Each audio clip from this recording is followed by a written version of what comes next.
Hi guys, I'm Brooke and I travel full-time with my dog Pippa. We have been on the road since August of 2020 and I think I have a lot of viewers who've joined in at random times because while I've been on the road since August of 2020, so coming up on 3 years now and like next week, but we haven't been posting online or on YouTube that entire time. So I think not everybody has the full history, which is totally fine, but as I've mentioned other rigs in the past, I have had a request to deep dive on which rigs I've been in, which ones are my favorite, the pros, the cons, etc. So I figured what would be a better video today than to break that down in celebration of my 3 years on the road and how we started. Now, I'm only going to go over the things that I traveled in while being full-time because those are the ones that I have the most knowledge of how they work traveling full-time. So the very first rig I got on the road with was my 1991 Toyota Winnebago Warrior, and that is a mouthful. If you guys don't know, Toyota made campers back in the 70s, 80s, and 90s. So my 1991 Toyota camper was actually a newer version of those, but they just don't make them anymore. During this time, the Toyota Dolphins were really popular, but I couldn't find a Dolphin, so I settled with the Winnebago Warrior. I bought this camper. It is a Class C for $10,000 originally. I sold my Mazda CX-5 to have the money to buy that camper when COVID shut down my salon and forced me out of my apartment. And so that is actually how I first got on the road. I was only in that Class C RV for 5 months and I did a full renovation on it. It's not on this channel, but it was a failed other YouTube attempt. I've always wanted to post on YouTube. So I did renovate it. I documented the renovations. And I would say, honestly, if I got back on the road in a Class C today with all of the knowledge I have today, it probably would work out a lot better. But because it was the first time I'd ever been on the road full time in an RV by myself, it was very overwhelming. And although those are very small, it was only about 21 feet. So they are one of the smaller Class Cs you can get. It just was so overwhelming for me. I didn't have remote work figured out. I didn't have my life on the road figured out. The gas mileage on the Toyotas is pretty good, but at the same time, they can only go about like 55 miles an hour tops. So I wasn't traveling very quickly. And at the beginning, a lot of people like to travel quickly like I did. And so there were costly repairs. There was a lot going on. I was really overwhelmed. And I ultimately got out of the Class C because Pippa got attacked. And when you have a Class C, you have to sleep up top over the bunk. I didn't have a bed in the back. And I just could not figure out how to stay on the road, rehab Pippa after she got attacked while having to get her up into that bed every single day. So I ultimately sold it. I think Class Cs are a great option. I think in the future, I would definitely go back to a motorhome, whether that's a Class A, B, or C. But at the same time, at the time I had it, it was very overwhelming. And I do wish I would have started smaller, but I was very hung up on the idea that you needed to have a shower, a toilet, etc. And so if that is something you're wanting, it's something to definitely look at. And obviously the prices have gone up since I've done that and I got my money back on the build at least and, you know, could move on in life. But my Class C RV, I would say, was a great starter in showing me all of the intricacies of RVing on the road. It's a great first choice if you want all of the amenities, but at the same time, it is a lot to figure out all at the beginning. From the Class C, I did take some time off the road to let Pippa rehab. While I was renting during that time, I bought my Honda CR-V, which is probably what most of you guys know me from. So my 2004 Honda CR-V, I bought for less than $3,000. I can't remember exactly how much it was. I bought it when I was down in Arizona. And to this day, I think you guys all know that Honda CR-V was my baby. It was my favorite rig I've traveled out of. I had that thing so finely tuned to what I like and how I like to travel that I am just such a lover of SUV travel. I cannot help it. It was my favorite way to be on the road. I know you guys could probably tell from my older videos how much I truly loved it.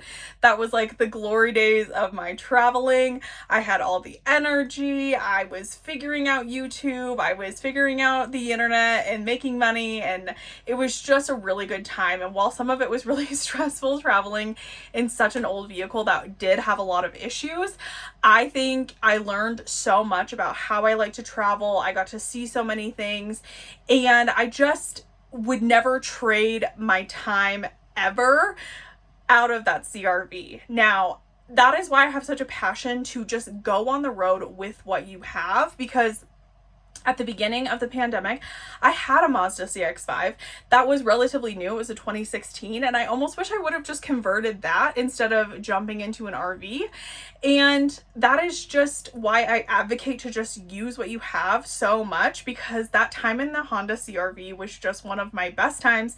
It was quick. The gas mileage was great, and although the bathroom situation, the cooking situation, etc., wasn't ideal, and that is what ultimately kind of forced me out of wanting to be in it, it was just such a stealthy vehicle. I could go anywhere in it. I had some great times in it, and that also is what made me really fall in love with being on the road and got me thinking about possibly purchasing land in the future. I know if you are an avid watcher of this channel, you guys have heard me talk about discount lots in the past, and they are still an amazing partner of this channel, and I have heard from you guys who have purchased land through my link that you have had a great experience, and so I wanted to make sure I shared them with you again. If you still want to own a piece of land but maybe don't have the cash up front or the credit to be able to do it through a third party, and that is where Discount Lots just has my whole support behind them. And this is something that makes buying land so accessible for everyone.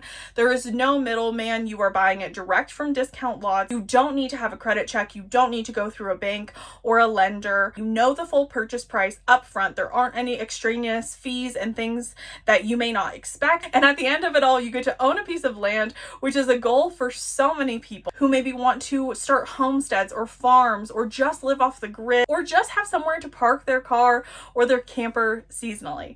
So if you go to discountlots.com, you can check out all of the land they have available. They have land available in so many different states, and they do so much of the heavy lifting for you. As long as you click on the piece of land you want, you can see how it's zoned, the different regulations around it, what county it's in, the projected taxes, everything you need to know to be an informed buyer to purchase that land. Discount Lots customer service is also super helpful. They want to connect you with the best piece of land that you can find for your price point to make sure that you have the best chance of owning a piece of land and making you a landowner successfly. So of course, I will leave everything linked in the description below so you can check out Discount Lots for yourself. If you use the code DLBrooke10, you can actually get a discount off of already discounted land from Discount Lots. So go ahead and check them out, like I said, in the description box below. Thank you again to Discount Lots for being such an amazing sponsor of this channel. All right, now back to my rig history. As I was still living in the CRV, I did have the craving for more room. So my channel was taking off, my TikTok was taking off, my Instagram, my Facebook, and I was doing a lot of work. And so I needed somewhere that wasn't just the front seat of the car to spread out. And I thought a great middle ground would be to get a pop-up camper. They seemed really light and easy. I could find one that was low enough weight that my CRV could pull it. And honestly, I bought that pop-up camper with the best intentions, but it did not work out at all, unfortunately. I think you guys saw that play out on my channel.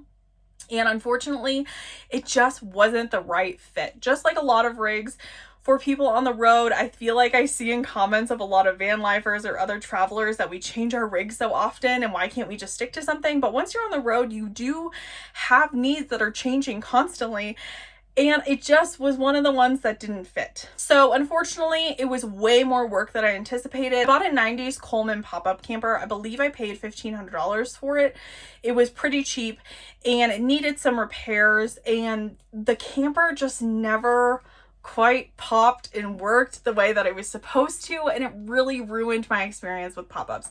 I know so many people liked them, but it just wasn't right. I also injured my knee that summer right around the time that I got the pop-up, so a lot of the setup and breakdown was very squatting heavy, and it just was such a struggle for me that when it collapsed in the windstorm, which is also a con, it just was meant to be to let it go, unfortunately. I think if you are a weekend warrior and you want something that is easy enough but gets you off the ground and gets you sheltered in case of bad weather, go for a pop-up. I think they're gorgeous. The natural light was amazing. I loved that I could have all the screens open. But on the downside, it was really difficult to control the temperature inside the pop-up. I think I just camp in too many windy areas that it just didn't work out for me. But I wouldn't discount it off anybody's list, but the pop-up just didn't work out. So you guys then saw that I got the Honda Pilot next, and the Pilot honestly is like my soul car. I love my Honda Pilot. I still have it to this day. I think the second I sat in that car, I knew it was mine. And honestly, it is the car I kind of wish I got at the beginning when I had my CRV. I think I could have fine-tuned it so much to make it a perfect travel SUV, because even with zero build out, I spent the last 8 months before I got this travel trailer in the Pilot, and it worked out perfectly with no build. All I did was take out one set of seats and that was it. I didn't build a bed platform. I didn't do anything, and I had so much more room, and I had the 4-wheel drive. I didn't have to worry about getting stuck anywhere. It was a newer vehicle. It's a 2011. And so I just wish I would have honestly gone on the road with that first. But we all know hindsight's 2020. I didn't know that my life was going to change so drastically after I got the Pilot, and that my channel would really take off. That's where I made the most headway in the channel and traveled so much. I did the entire East Coast in the Pilot, could stealth camp, do everything that I like to do from the CRV, just with a little bit newer of a vehicle. And I'm still a SUV lover at heart. I just got back from a camping trip that I only took the Pilot at, and it was very nostalgic for me. I just love camping in the SUV.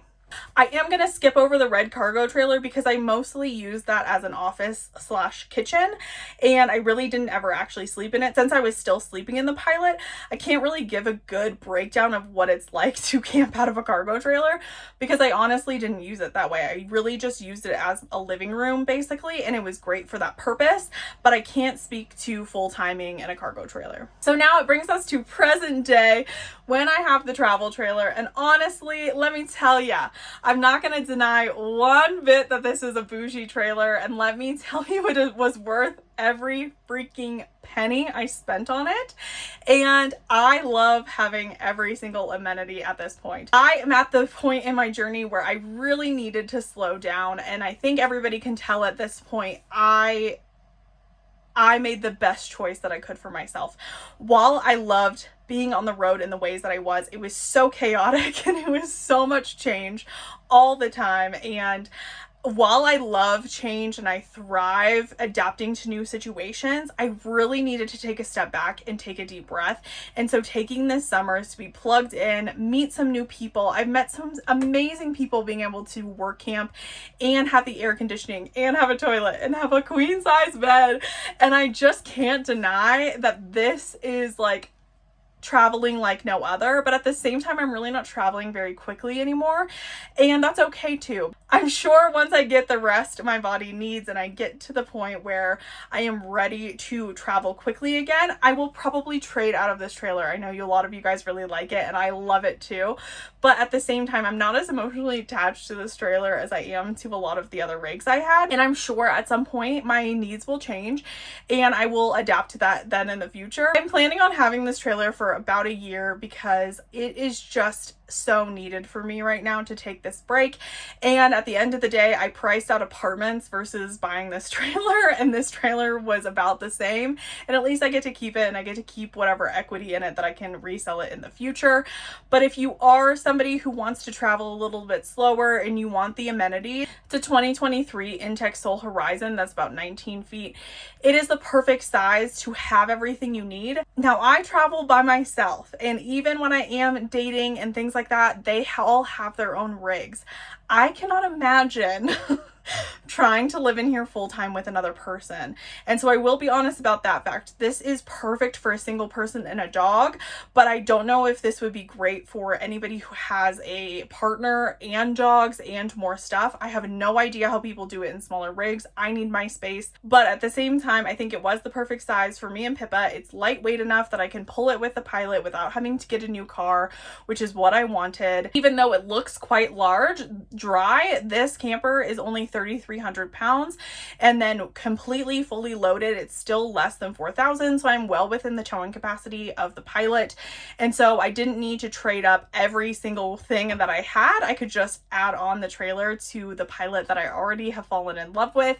And I can still take the Pilot out on weekends. Like I said, I just got back from a camping trip where I just stayed in the Pilot and left the trailer at my work camping place, and it just is the best of both worlds for me right now. So I hope hearing me talk through my rig history helps give you some pros and cons of each. And you guys know through and through I am an SUV camping girly. I can't help it. I just love the simplicity of it, but this was something that I needed, and I found a way to make it work by work camping and traveling a little bit slower, and it's made me a lot happier and a lot mentally healthier at this point in my journey. And I hope you guys liked hearing about all of this. Let me know below anything that you have and what your favorite rig was, and I will see you guys on the next one. Bye!